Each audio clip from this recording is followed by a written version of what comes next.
Silangan City, isa sa pinakamaayos at maunlad na bayan sa lalawigan. Idineklarang most beautiful and culturally rich city sa buong Pilipinas noong 2022.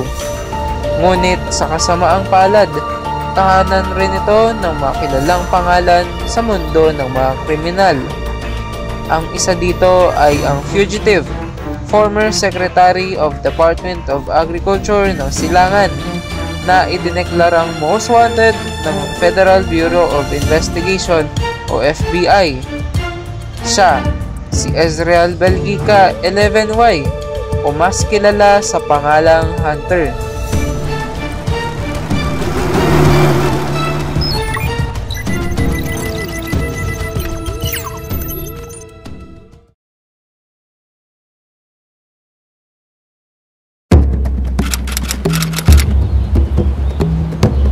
Naririto po tayo ngayon sa Silangan Mountain Range kung saan nakita ng isang tropa ng Task Force Zeta ang hideout ng ating fugitive na si Ezreal Belgica o mas kilala sa pangalang Hunter. Nakapasok na tayo ngayon sa compound ng ating fugitive na si Ezreal Belgica, ngunit hindi natin sila natagpuan dito dahil nakaalis na sila. Natagpuan naman natin ang nakaimbak dito na nagkakahalagang 1 bilyon na na isisiz ng Task Force Zeta.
14, 2025, 2 araw matapos ang laban na naging sanhi sa pagkamatay ng 5 sundalo ng Samahang del Pilar.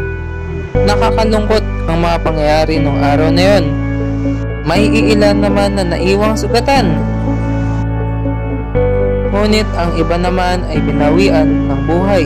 Ngunit hindi dito nagtatapos ang kanilang misyon upang dalhin ang isang kriminal sa harap ng hustisya.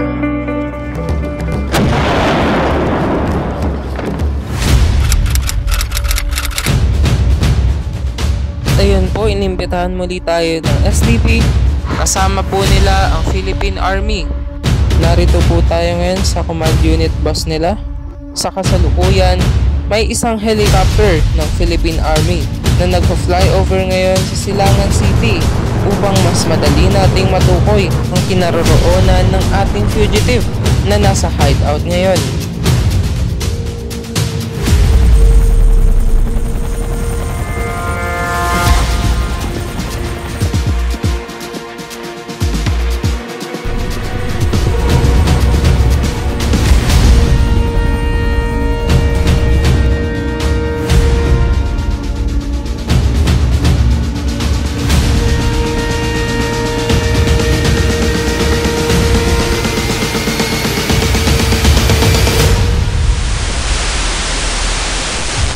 Attention all units. Mike Bingo Tango. Repeat. Mike Bingo Tango over. Copy.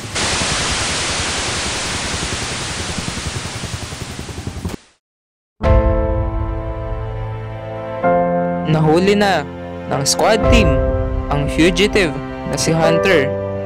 Sa kasalukuyan, siya ay isa sa most wanted criminal ng FBI.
Bigyan natin ng pasasalamat ang mga sundalong nagpapakahirap at nagsasakripisyo upang mapanatili ang seguridad ng ating bayan.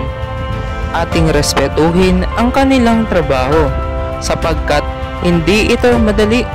Hindi tulad ng pagiging office worker o chef. Kapalit ng kanilang trabaho ay ang kanilang buhay. Binubuwis nila ito para lamang maipaglaban ang ating bayan.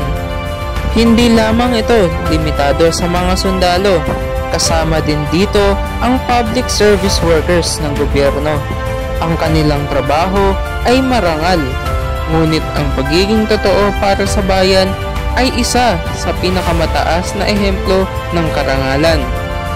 At ayun lamang po ang ating ulat. Ako po si Train Guy 01246, nagbabalita para sa Silangan Regional News Documentaries.